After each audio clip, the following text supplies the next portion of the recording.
आज कुछ फार्मूले इसमें नोट कर लो। इसमें ये वो फार्मूले बताए दे रहे हैं, फिजिक्स में ज़्यादा यूज होते हैं, जो मैथ के शुरुआती चैप्टर्स के फार्मूले हैं।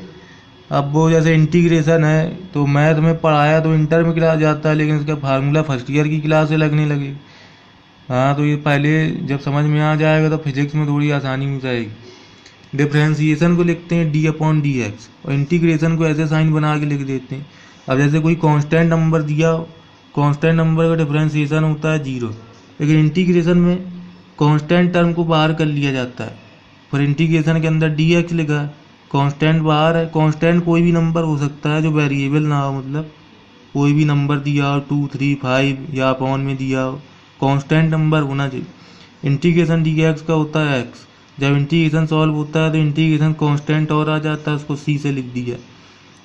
डिफरेंशिएशन में जैसे कहीं लिखा हो d/dx साइन x, साइन का डिफरेंशिएशन होता है cos। डिफरेंशिएशन और इंटीग्रेशन जो है अपोजिट प्रोसेस है, जिसका डिफरेंशिएशन करने पर जो आंसर आया उसका इंटीग्रेशन कर देंगे तो वही आ जाएगा। इससे मतलब एक फार्मूला अगर याद है डिफरेंशिएशन का तो इंटीग्रेशन का फार्मूला अपने आप बना सकते हैं। अब जैसे d/dx साइन x करने पे cos x आ रहा है, तो इंटीग्रेशन cos x करने पे कितना आ जाएगा, साइन x। बस में यहाँ चेंज हो जाता है, इंटीग्रेशन करने पे इंटीग्रेशन कांस्टेंट आ जाता है, इंटीग्रेशन कांस्टेंट उसको प्लस c करके लिख दिया जाता है, जबकि डिफरेंशिएशन करने पे कोई कांस्टेंट नहीं आता है। इंटीग्रेट करेंगे तो फिर कांस्टेंट प्लस c करके लिखना पड़ेगा। अब जैसे d/dx cos x होता है माइनस साइन x, तो इंटीग्रेशन अगर साइन x किया जाए, sine x d x equal तो कॉज आ जाएगा, माइनस लगा देंगे, साइन एक्स डी एक्स का इंटीग्रेशन माइनस कॉज जाएगा, integration constant plus C. d/dx tan x, तो टेन एक्स का होता है सेक स्क्वायर एक्स, तो integration sec square x d x equal ये हो जाएगा टेन एक्स प्लस सी। ये वाला है जैसे d/dx कॉट एक्स लिखा हो तो ये होता है माइनस कॉसेक स्क्वायर एक्स, तो इंटीग्रेशन अगर cosec square x d x किया जाए तो माइनस का कॉट एक्स और प्लस सी इसमें लिखना पड़ेगा। अब इधर ध्यान देंगे d/dx सेक एक्स, सेक एक्स क्या होता है sec x into tan x. अब इसका अगर इंटीग्रेशन किया जाए सेक एक्स टेन एक्स का तो केवल आ जाएगा sec x plus C. d/dx cosec x का होता है minus cosec x into cot x. अब इसका इंटीग्रेशन किया जाए cosec x into cot x d x का तो ये आ जाएगा माइनस का cosec x plus C. Integration में प्लस सी जरूर लिखना है क्योंकि ये इंटीग्रेशन कांस्टेंट है, जबकि डिफरेंशिएशन में ऐसा नहीं लिखना है। ये शुरुआती फार्मूले हैं, मतलब जो कहीं भी यूज हो सकते हैं। वैसे फार्मूले तो डिफरेंशिएशन में तो कम फार्मूले, इंटीग्रेशन में बहुत फार्मूले हैं। अब वो जैसे जैसे इंटर में चैप्टर जब पढ़ाया जाएगा तो वो आगे कंप्लीट होंगे। फर्स्ट ईयर क्लास में तो इंटीग्रेशन पढ़ाया नहीं जाता है, लेकिन इतने फार्मूले तब भी लर्न होने चाहिए इंटीग्रेशन के। डिफरेंशिएशन वैसे फर्स्ट ईयर की क्लास में पढ़ा दिया जाता है, फार्मूले का थोड़ा बहुत यूज है, कुछ लिमिट के भी फार्मूले हैं, लिमिट के भी फार्मूले लग जाते हैं, वो फिर आगे बता दिया जाएगा। फिजिक्स में वैसे इंटीग्रेशन और डिफरेंशिएशन के ये दो फार्मूले ज़्यादा यूज हो जाते हैं। Integration x power n d x इस तरीके से लिखा तो इसका फार्मूला होता है x power n plus one upon n plus one. जो भी पावर लिखी है दोनों में एक एक ऐड कर देंगे और प्लस इंटीग्रेशन कांस्टेंट प्लस सी लिख देंगे। ये प्लस सी लिखा हुआ है ये इंटीग्रेशन कांस्टेंट है, इसकी वैल्यू निकालने के लिए कोई दूसरी कंडीशन दी होगी उसमें, इसको लिखना वैसे ज़रूरी होता है। अब बिना इसके लिख देंगे तो फार्मूला सही है, लेकिन कंपटीशन वाले बहुत ध्यान से अगर चेक किया जाएगा तो फिर उसको गलत मान लेंगे। तो प्लस सी जब इंटीग्रेशन सॉल्व किया जाएगा तो कोई ना कोई कांस्टेंट आ जाता है, बिना कांस्टेंट के हम उसको नहीं लिख सकते।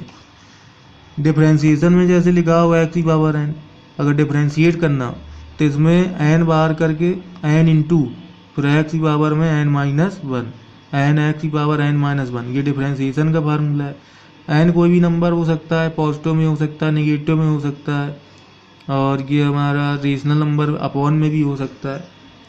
हाँ, उसको उसी तरीके से सॉल्व कर सकते हैं। d/dx एक्स की पावर एन एन एक्स की power n minus one, integration x की पावर एन डी एक्स और x power n plus one upon n plus one plus. ये दोनों फार्मूले वैसे ज़्यादा लगते हैं, ये इंटीग्रेशन का और ये डिफरेंशिएशन का शुरुआत में।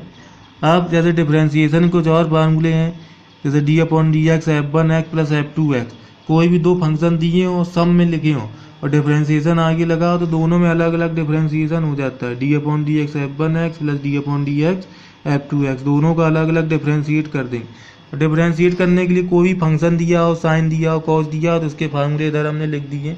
इनमें से कोई भी फार्मूला लग रहा हो तो लगा देंगे, ये नहीं लग रहा तो डिफरेंशिएशन में ये वाला देख लेंगे। एक्स की पावर एन n(x)(n-1) उससे भी सॉल्व हो सकता है।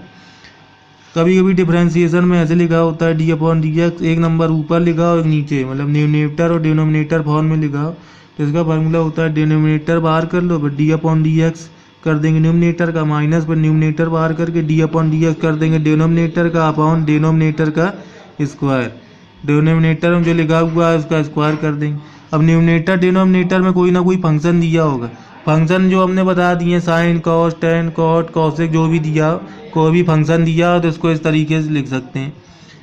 तो न्यूमरेटर और डिनोमिनेटर का इस तरीके से फार्मूला हमने बता दिया है d/dx numerator upon denominator equal denominator वाला टर्म बाहर करके डिफरेंशिएट कर देंगे न्यूमरेटर को, माइनस न्यूमरेटर बाहर करके d/dx डिनोमिनेटर कर देंगे और अपॉन डिनोमिनेटर का स्क्वायर कर देंगे। यहाँ डिफरेंशिएट नहीं करना है, यहाँ स्क्वायर कर देना है, तो इससे मतलब ये फार्मूला बन जाएगा, डिफरेंशिएट बंद हो जाएगा। तो न्यूमरेटर डिनोमिनेटर इस तरीके से दिया होगा, कोई एक कोई फंक्शन ऊपर लिखा होगा, एक कोई फंक्शन नीचे लिखा होगा। ये मान लो समझ में आ रहा है कि नहीं? हाँ, ऊपर कोई फंक्शन लिखा हो सकता है, जैसे साइन है कॉज है टेन है, नीचे भी कोई फंक्शन लिखा हो सकता है।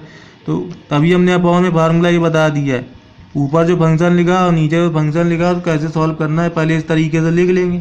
अब एक बार डिफरेंशिएट न्यूमरेटर कर देना, एक बार डिनोमिनेटर कर देना, बाकी ऐसे लिख के जो आंसर आए उसको लिख देंगे। अब जैसे डिफरेंशिएशन d/dx कोई फंक्शन में लिखा हो f1x इंटू f2 है, यहाँ तो फंक्शन प्लस में थे तो प्लस में तो अलग अलग सीधे अलग हो जाएगा, न्यूमरेटर डिनोमिनेटर में दिया हो तो ये वाले फार्मूले से हो जाएगा। d/dx f1x इंटू f2x लिखा हो, मल्टीप्लाई में अगर लिखा हो फर्स्ट सेकेंड दो फंक्शन दिए हो, दोनों फंक्शन कोई भी हो सकते हैं, एल्जेब्रिक फंक्शन हो सकता है, ट्रिग्नोमेट्रिकल फंक्शन हो सकता है, जो भी लिखा हो, जैसे यहाँ साइन हो सकता है, यहाँ कॉज हो सकता है, या कोई एल्जेब्रिक एक्सप्रेशन या पॉलिनोमियल कुछ भी लिखा हो, मतलब दो फंक्शन लिखे हो और मल्टीप्लाई में हो तो डिफरेंशिएट कैसे किया जाएगा? फर्स्ट वाला फंक्शन बाहर कर लेंगे, फिर d/dx f2x plus f2x second वाला फंक्शन बाहर करके d/dx f1x, मतलब एक बार पहले वाला फंक्शन बाहर करेंगे दूसरे का डिफरेंशिएट कर देंगे, एक बार दूसरा वाला बाहर करेंगे पहले का डिफरेंशिएट कर देंगे। यहाँ नीचे कुछ नहीं लिखना, जैसे यहाँ डिनोमिनेटर का स्क्वायर लिखा था वैसा कुछ नहीं लिखना है, मल्टीप्लाई में सीधे सीधे मतलब इसी तरीके से हो जाएगा। और जो न्यूमरेटर डिनोमिनेटर में लिखा हुआ था उसमें यहाँ पे थोड़ा अलग लिखना पड़ा था, यहाँ स्क्वायर लिखना पड़ा था, यहाँ माइनस आ रहा है, मल्टीप्लाई में लिखा तो यहाँ माइनस नहीं आ रहा है, यहाँ प्लस आ रहा है, तो नीचे कुछ नहीं लिखना है। और प्लस में लिखा हो फंक्शन या माइनस में लिखा हो, प्लस में लिखा हो या अगर माइनस में लिखा हो तो दोनों को सीधे सीधे अलग अलग कर लेंगे। तो ऐड सब्ट्रैक्ट वाला हो गया, डिवाइड वाला भी हो गया और मल्टीप्लाई वाला भी हो गया। तो डिफरेंशिएशन के फार्मूले, इंटीग्रेशन में भी इस टाइप के फार्मूले हैं आगे, उसमें मल्टीप्लाई का फार्मूला है वो इंटीग्रेशन बाई पार्ट्स में पढ़ाया जाएगा इंटर की क्लास में। अभी इंटीग्रेशन के अंदर नोट करो, डिफरेंशिएशन अभी ज़्यादा इंपॉर्टेंट है, तो पहले ये फार्मूले नोट कर लो। डिफरेंशिएशन में ये वाले फार्मूले, इनमें से कोई ना कोई फंक्शन आ जाए और जिसको डिफरेंशिएशन के फार्मूले याद हो जाएंगे तो उसी का अपोजिट कर देंगे बिल्कुल उल्टा, तो उसको इंटीग्रेशन के भी फार्मूले याद हो जाएंगे। या तो इंटीग्रेशन वाले याद कर लो तो डिफरेंशिएशन वाले याद हो जाएंगे, कोई भी एक तरीके का उसमें कर सकते हैं। जिसने डिफरेंशिएशन के याद कर लिए हैं तो वो इंटीग्रेशन के ना करे, वो दोनों एक ही जैसे फार्मूले हैं, बस अगर उसमें साइन का कॉज लिखा है तो उसमें कॉज का साइन लिखना है। बस इंटीग्रेशन में ध्यान देना है, इंटीग्रेशन कांस्टेंट प्लस सी जरूर लिखना है। कुछ किताबों में जैसे फार्मूले लिखे हुए हैं integration cos x d x equal, उन्होंने केवल साइन एक्स लिख दिया, आगे प्लस सी नहीं लिखा हुआ है, ये मतलब गलत तरीका है। इंटीग्रेशन अगर सॉल्व होगा तो बिना इंटीग्रेशन कांस्टेंट के हम आंसर नहीं लिख सकते, हमें प्लस सी, अब जरूरी नहीं है सी ही लिखा जाए इंटीग्रेशन कांस्टेंट, कोई भी integration constant C D E के, कोई भी इंटीग्रेशन कांस्टेंट मतलब कोई एक कांस्टेंट नंबर लिखना पड़ेगा।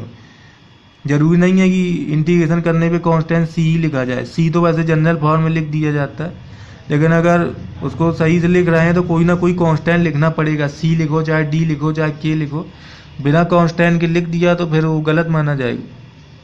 अब वो कुछ लोग ध्यान नहीं देते हैं, बिना कांस्टेंट के लिख देते हैं, कुछ किताबों में भी लिखा हुआ है बिना कांस्टेंट के फार्मूला, लेकिन वो सही तरीका नहीं है। लेकिन जब कंपटीशन का पेपर देने जाओगे तो वो इसी बात में वो गलती पकड़ लेंगे, अगर क्वेश्चन सॉल्व किया होगा वो पूरा गलत हो जाएगा, क्योंकि उसमें इंटीग्रेशन कांस्टेंट की वैल्यू निकाल के रखनी होगी और तुम लोगों ने प्लस सी लिखा नहीं होगा। जब प्लस सी लिखा नहीं होगा तो फिर आगे सॉल्व करने में जो तरीका है उसका गलत हो जाएगा। तो जो बिल्कुल सही है वो पढ़ना है और ध्यान से पढ़ना है, एक एक बात का ध्यान देते हुए कि कहीं भी मतलब किसी भी तरीके की गलती ना होने पाए, चाहे वो फार्मूला हो न्यूमेरिकल हो। अब जिसने छोटी छोटी गलतियों पर ध्यान नहीं दिया तो फिर वो सही क्वेश्चन लगा ही नहीं सकते फिर, अब इतने फार्मूले नोट कर लो पहले ध्यान से। तो डिफरेंशिएशन के, इंटीग्रेशन के फार्मूले हो गए, ये मैथ में भी यूज हो जाएंगे और फिजिक्स में भी इनका यूज होता है। जो लोग बायो लिए हुए हैं खासकर ध्यान दें, उनका मैथ में थोड़ा सा एक्शन कमज़ोर हो जाता है, तो उनके लिए है कम से कम मैथ के फार्मूले याद रखें कि फिजिक्स में कहीं फार्मूले लग रहे हैं तो परेशानी ना हो। क्योंकि जो बायो लिए हुए हैं उन्हें फिजिक्स में काफ़ी परेशानी होने वाली है, ये पहले बता दे रहे हैं। क्योंकि फिजिक्स अब ऐसी नहीं है जो क्लास 9-10 में पढ़ते रहे जरा जरा से चैप्टर। अब इसमें काफ़ी ज़्यादा काम है और डेरिवेशन है, बहुत कुछ है, न्यूमेरिकल है। और जो नीट की तैयारी करेंगे तो उनको फिर अलग से बहुत किताबें दूसरी पढ़नी पड़ेंगी, कंपटीशन की बुक लगानी पड़ेंगी। तो उनको मैथ की जितने फार्मूले हैं पूरे सब आने चाहिए। अब ये ना उसमें कहने लगना कि हम मैथ नहीं लिए, बायो लिए हुए हैं और मैथ के फार्मूले लग रहे हैं। मैथ का कोई भी फार्मूला कहीं भी फिजिक्स में कहीं भी लग सकता है, पूरी मैथ का, चाहे वो फर्स्ट ईयर की मैथ हो चाहे वो इंटर की मैथ हो, कोई भी फार्मूला किसी भी क्वेश्चन में कहीं भी लग सकता है। वो नीट का पेपर हो चाहे आईआईटी का पेपर हो। आईआईटी वाले तो मैथ लिए हुए हैं, जो नीट वाले हैं जो बायो हैं, लेकिन वो फार्मूले अपना अलग से याद करें या मैथ की कोई फार्मूला बुक खरीद के उसके फार्मूले कंप्लीट कर डालो। तैयारी थोड़ा ढंग से जिसको करनी हो तो अपना स्टडी ध्यान से किए रहें। ये नोट कर लो यहाँ, फिर कितने फार्मूले लर्न कर लें।